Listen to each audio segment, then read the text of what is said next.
Hi, everyone. I'm Paul Beban, and this is Yahoo News Now. So more than 24 hours after Donald Trump's campaign shakeup, or expansion, as the campaign is calling it, questions are still lingering about what happens next in Trump's strategy and what role is left for the campaign chairman, Paul Manafort. Well, a new report suggests that if his future role looks anything like his past, Manafort's not going to have much influence, little or none, on the direction of Team Trump. Howard Fineman is the author of that story. He is the global editorial director at the Huffington Post and an MSNBC analyst. It's great to have you, Howard. Great to be with you. So the campaign is insisting Manafort, look, he's not going anywhere. He's still the chief strategist. But now he's got to contend with a new campaign chief, Executive Steve Bannon, and a campaign manager, new campaign manager, Kellyanne Conway. So what's his role really going to be? Well, I think his role, to the extent he really has anything substantive to do, is primarily going to be the ambassador to what's left of the Republican establishment that has any willingness to accept Donald Trump and work with Donald Trump. Paul Manafort's background really was more in the establishment wing of the Republican Party to begin with. And when he was brought in the spring, it was thought that that meant that Donald Trump's campaign would turn into a normal, recognizable, right-of-center Republican campaign. That hasn't happened, obviously, and one reason it hasn't happened is that I think Paul Manafort overestimated his ability to change Donald Trump, and Donald Trump didn't like a lot of the advice, especially in the last few weeks, he was getting from Paul Manafort. Right, right. Now, and of course, there's the whole issue now in the past couple of weeks of all the bad press that Manafort has been getting on another front. Now, you write that Manafort told friends that Trump knew about all this, his work for foreign leaders in Ukraine, and that Trump considered it, quote, a badge of honor. But what did he really know? That's a very good question. I think here's the background. In a way, Donald Trump and Paul Manafort had been fishing in the same waters for money for quite some time. Donald Trump for loans and business opportunities in post-Soviet Russia, Paul Manafort for political consulting opportunities in the Eastern Bloc, including in Ukraine. And they had a common friend in Tom Barrack, who's a Lebanese-American business investor, very successful, who also lives in Trump Tower, where Paul Manafort has a condo too. Barrack and Manafort and Trump go back together a long way. So I think Donald Trump thought that Paul Manafort was a friend, admired him for what Trump regarded as his bravery in seeking business opportunities in post-Soviet Russia, did not examine the details too closely, and was also involved in trying to solicit loans from many of the same oligarchs that I think Paul Manafort wanted to work with. So they had a commonality of interest. Did Donald Trump do some kind of careful, deep due diligence on exactly who Manafort was working with over there? I seriously doubt it. Yeah. Well, and Manafort told you back in May that Trump's going to win. He's going to win unless we, meaning people like me, like him, screw it up. This is not a hard race. So how do you think he feels about that now? Well, I guess to a certain extent that's a prophetic quote, isn't it? I think that what Manafort assumed, by the way, I believe that Paul Manafort believed that when he told me that, when he said this is not going to be a hard race. I don't think he was spinning me. I think I've known him for decades. I think he meant it. But what he underestimated and didn't really understand at all is that Donald Trump was not going to be changed in the way that candidates traditionally are.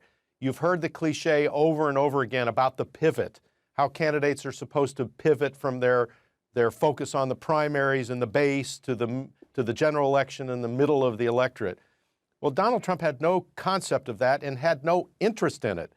So Manafort, who really doesn't have real experience running an entire campaign, overestimated his own knowledge and underestimated how stubborn Donald Trump would be.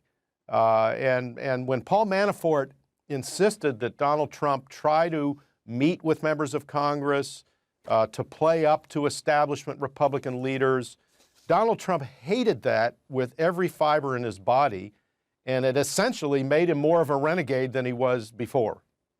Right. The pushback seems to have been constant against maybe the more establishment style. I mean, one anecdote that really is so telling and frankly hilarious is the Cinco de Mayo, the taco bowl. Right. I mean, I think everyone saw that picture, but tell us the inside story there. Well, the inside story was it was Cinco de Mayo, and as usual, Donald Trump sent somebody down to the restaurant in the Trump Tower to bring up some carry-out food for a late lunch.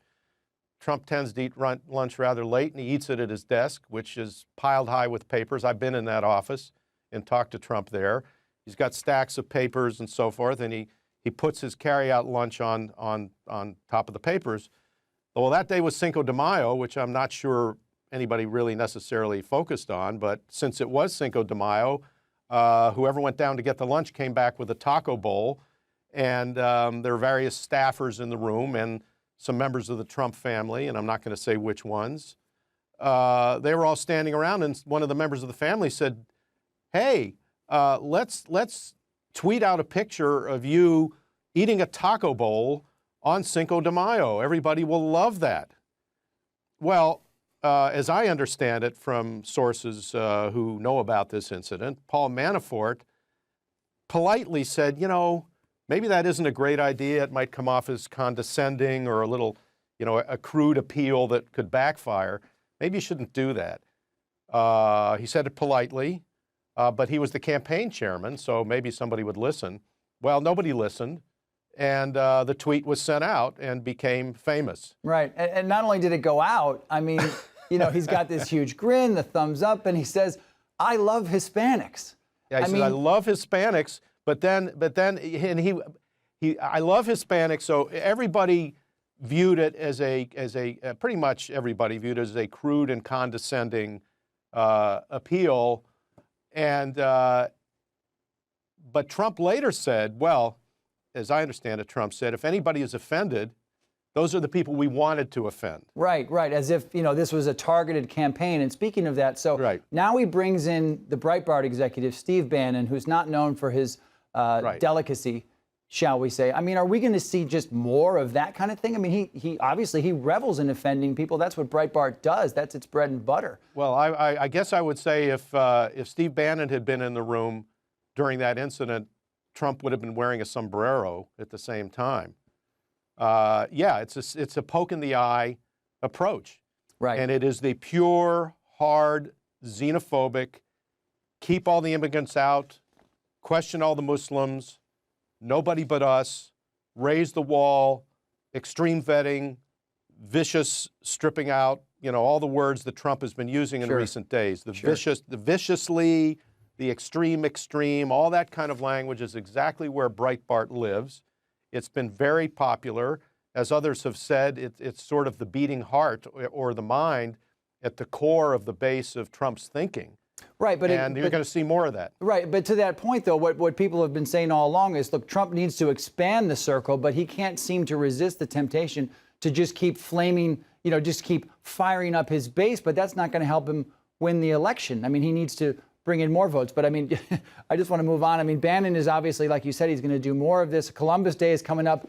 Maybe they'll roll out with a big bowl of pasta and say, "I love Italians," right? I mean, it could be. It could be. And Trump will not. Trump, on the one hand, won't think there's anything wrong with that. On the other hand, he will delight if people view it as politically incorrect.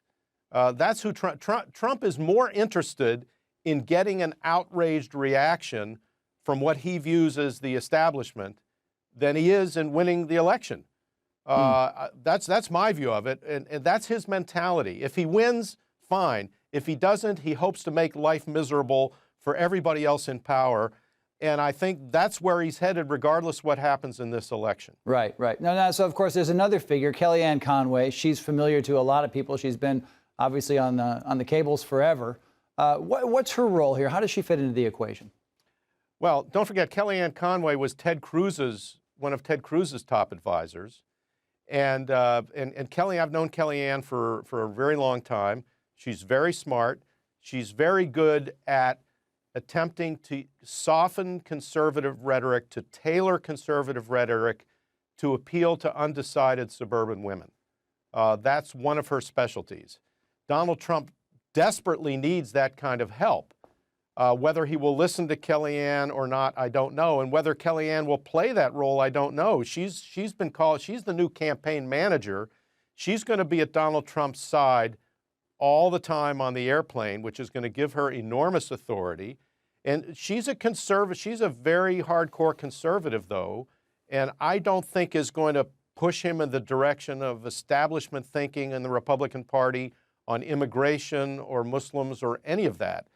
Don't forget, she was working for Ted Cruz in the primaries, and to some extent, Ted Cruz was as harsh, if not harsher, than Donald Trump on some of those issues. Right. I thought it was really interesting the way you framed it in your article, that Trump has basically assembled this sphere, this array of power centers around him. He doesn't have one particular sort of chain of commands, and he just plays these people off of each other in some ways, and it gives him, some sort of deniability if things go down in flames. Yes, and exactly. Speaking of that, there's a lot of speculation here that in the end, if he loses, we've now got Trump, Roger Ailes, although the campaign denies that he's involved in the campaign, and Bannon, who are all, these media savants in a way. I mean, are they just going to, cash in at the end and launch a new cable network? Well, there's also Jared Kushner, right. Donald Trump's son-in-law, who owns the New York Observer and who has all kinds of media ambitions of his own, and Robert Mercer, the ultra-billionaire investment guru who was backing Cruz and is now involved with Breitbart. Yeah, you could see that happening, and I think in a way that would fit Donald Trump's modus here. Whatever happens, faith in the American political system is going to decline in some parts of the country as the result of Donald Trump's candidacy. He's doing everything he can to delegitimize the American political system in the name of reforming it.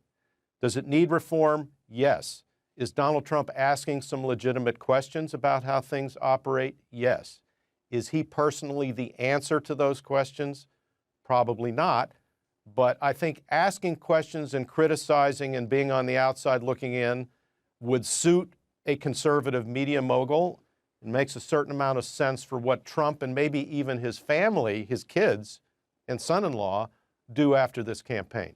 Right. Well, the long game. It'll be interesting to watch. Howard Fineman, great to have you with us. Thanks so much. Thank you so much. Thank you. And we always look forward to hearing what you have to say. You can follow Yahoo News and me, Paul Beban, on Twitter. And please use hashtag Yahoo Now to let us know what you heard, what you think about everything you just heard. Thanks so much for watching.